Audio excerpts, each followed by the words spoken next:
Panorama group, जो सोचता है वो करता है। आपके अपने सपनों का आशियाना।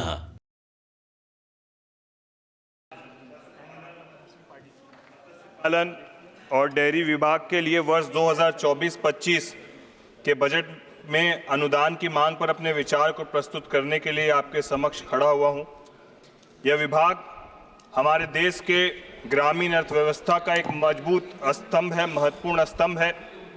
पशुपालन और डेयरी उद्योग न केवल किसानों की आय में वृद्धि कर रहा है, बल्कि राष्ट्र की पोषण सुरक्षा में भी महत्वपूर्ण अपना योगदान दे रहा है। सभापति महोदय, मैं खगड़िया लोकसभा क्षेत्र से आता हूं और मेरी लोकसभा क्षेत्र में की एक बड़ी आबादी कृषि, पशुपालन और मत्स्य पालन करती है और बिहार और देश के विकास में इन क्षेत्रों का बहुत बड़ा योगदान है।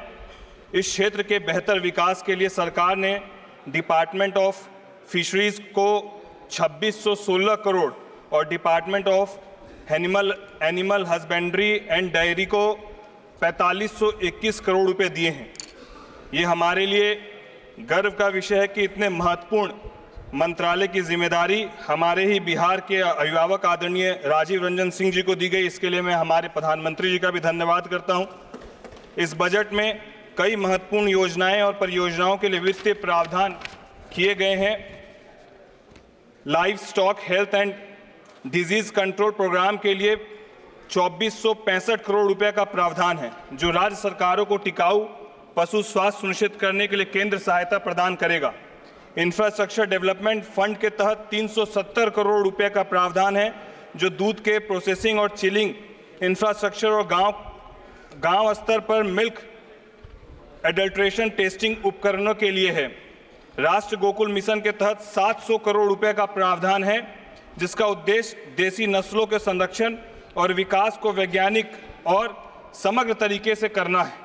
डेयरी डेवलपमेंट कार्यक्रम के लिए 371 करोड़ रुपए का प्रावधान किया गया है, जो विभिन्न दुग्ध संघों और राज्य दुग्ध संघों को मंजूर परियोजनाओं के लिए वितरित किया जाएगा। आदरणीय सभापति महोदय, इन योजनाओं और परियोजनाओं का मुख्य उद्देश्य हमारे किसानों और पशुपालकों की आय में वृद्धि करना है। मैं मंत्रालय से संबंधित कुछ सुझाव देना चाहता हूं, जैसे कि उन्नत नस्लों का प्रचार और प्रसार। सभापति महोदय, भारत दुनिया का सबसे बड़ा दूध उत्पादक देश है, लेकिन हम अब भी दूध उत्पाद में कई समस्याओं का सामना कर रहे हैं। 2023-24 में भारत ने लगभग 220 मिलियन टन दूध का उत्पाद किया है। मेरा सुझाव है कि उन्नत नस्लों जैसे फ्रीजियन, जर्सी और साहीवाल को बढ़ावा देने के लिए विशेष नस्ल सुधार कार्यक्रम चलाए जाएं। इन नस्लों के लिए विशेष प्रशिक्षण और प्रचार प्रसार अभियानों का आयोजन किया जाए। और मेरा दूसरा सुझाव है सभापति महोदय, आधुनिक तकनीकों का उपयोग।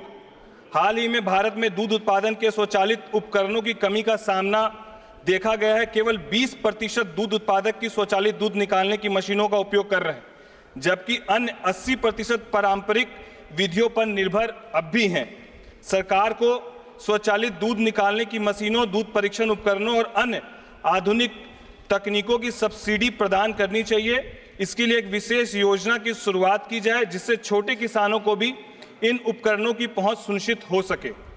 तीसरा मेरा सुझाव आदरणीय सभापति महोदय, पशु स्वास्थ्य और आहार प्रबंधन। भारत में दूध उत्पाद में पशु स्वास्थ्य और आहार प्रबंधन की स्थिति चिंताजनक है। 2023 में पशुओं में होने वाली बीमारियों की वजह से लगभग 15% दूध उत्पाद प्रभावित हुआ है। नियमित पशु चिकित्सक जांच, टीकाकरण कार्यक्रम और बीमारियों की रोकथाम के लिए सरकार को एक व्यापक कार्यक्रम शुरू करना चाहिए। पशुपालकों को आहार प्रबंधन पर प्रशिक्षण देने की कार्यशालाएं चलानी चाहिए। और एक सुझाव मेरा है नवीन तकनीकों का अपनाना। भारत में मछली पालन के क्षेत्र में नवीनतम तकनीकों का उपयोग देखा गया है। 2024 में मछली पालन के लिए नवीनतम तकनीक का उपयोग केवल 25% मछली पालकों के द्वारा किया गया है। मछली पालन के लिए नवीनतम तकनीक प्रशिक्षण प्रदान करने के लिए विशेष कार्यक्रम और कार्यशालाएं आयोजित की जाए। और अंतिम मेरा एक सुझाव है, मछली पालन में प्रशिक्षण और शिक्षा को लेकर। मछली पालन में किसानों को आवश्यक प्रशिक्षण की जो कमी है, उसमें केवल 30% मछली पालक ही सही प्रबंधन विधियों और आहार प्रबंधन से परिचित हैं। सभापति महोदय, मैं आपके माध्यम से पशुपालन और डेयरी विभाग के प्रस्तावित बजट न केवल आर्थिक विकास के लिए महत्वपूर्ण है, बल्कि सामाजिक और पर्यावरण स्थिति के लिए भी आवश्यक है। हमारे देश के ग्रामीण क्षेत्रों में समृद्धि लाने के लिए इस बजट का प्रभावी क्रियान्वयन आवश्यक है। इस महत्वपूर्ण उद्देश्य की पूर्ति के लिए मैं इन अनुदानों की मांग का समर्थन करता हूं। धन्यवाद। धन्यवाद जी। पनोरमा ग्रुप, जो सोचता है वो करता है। अगर ये वीडियो पसंद आई और वह बिहार के राजनीति और बिहारियत से सरोकार रखेनी तो सब्सक्राइब बटन दबा के चैनल के सब्सक्राइब कर ली। ओजे एगो घंटी बा, ओकरा बटन दबा देला से कुल सटीक और मारक खबर रुआ मुफ्त में मिल जाई। अगर रुआ पत्रकारिता के हमनी के नया प्रयोग में सहयोग कर चाहतानी तो ज्वाइन बटन दबा दी। पेटीएम नंबर नोट कर ली 9386816700। धन्यवाद।